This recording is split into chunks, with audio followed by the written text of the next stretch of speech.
this week I want to share some stretches with you, and these are good to do before you play. I normally do them before I play, after I play, and usually before I go to bed at night. This is good for any instrumentalist, not just for cellists. You can do it if you play piano, trumpet, flute, like anything.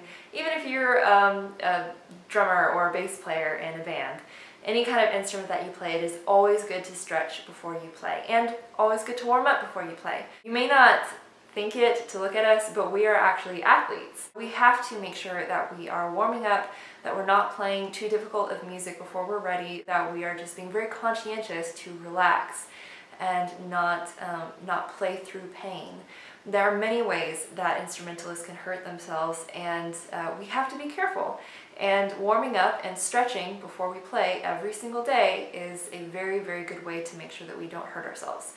So these stretches that I do every day are a great way to protect against injury. And there are, of course, other stretches that you can do, but these are my favorite. I hope that they help you, and I would definitely recommend doing these daily. Do not ever, ever sit down to just play without warming up first. It's very, very dangerous. So hopefully these stretches that I'm about to show you will help you and kind of give you a groundwork and a foundation of where to start. Okay, so the first part of this exercise is to take your right arm and stick it straight out, and then take two fingers and make sure that it is only the pressure of these two fingers, and you're going to push backwards and push your hand backwards. But make sure that it's only the weight of those two first fingers. If you grab your whole hand and push back like this, you're probably going to injure yourself. So make sure that it's very, very, very light. It's very slight pressure, and you hold this for 30 seconds only. If it's less than 30 seconds, it probably won't do much. If it's more than 30 seconds, you could hurt yourself. So once the 30 seconds is up, you flip your hand over, do the same thing, only two fingers worth of pressure, and then hold that for 30 seconds as well. You do the same thing with your left hand, of course, the same thing, make sure that your arm is straight, two fingers worth of pressure, 30 seconds, and then flip it around another 30 seconds. So pretty straightforward, not too hard. The next part of the exercise is you take your thumb, you bend it like this, and press down with the rest of your hand like this, but not too hard. So you just kind of tuck it in, and then from there, you angle your hand downwards, but not too much. Like even a little bit can you can definitely feel it pulling, like all the way up here. And so like this, and to save time, I just do both of them at once. And so with arms straight, extended out, you just kind of pull, and you kind of go from here and then angle down. Ouch. Yeah, but don't hurt yourself like I just did.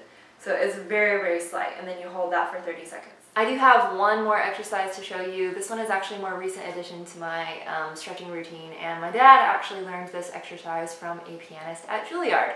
So I'm guessing it's probably very good. Yeah, apparently this is helpful, especially for pianists. So find a flat surface. This is just a stand that I use. Go like this with your hand. You can do this. Place your palm and the tips of your fingers on the surface, and don't let them move. Just pretend that they're glued there, and then slowly raise the roof of your hand. But make sure that the fingertips and your palm don't move. So it's kind of tricky, but see if you can raise the roof of your hand. It's actually very difficult, and then bring it back down. And the trick is to not let the joints of your fingers pop into place like this. I don't know if you can see this, but what you don't want is to see them pop like that. Look at my my first finger, like that, how it would pop. You don't want that. You want it to be as gradual of a raise as possible. So like that. If you have any questions about these exercises, let me know. I will be happy to answer any of them that I can. And yes, I definitely recommend doing these as often as possible. They will definitely help you in your playing. There is no way to make a beautiful, open, pretty sound if you feel tense and really just, tight. So, I don't know. I think these have really opened up my own playing personally, so I definitely would recommend I always tell my students to do these, so I think that you would all definitely benefit from doing these as well.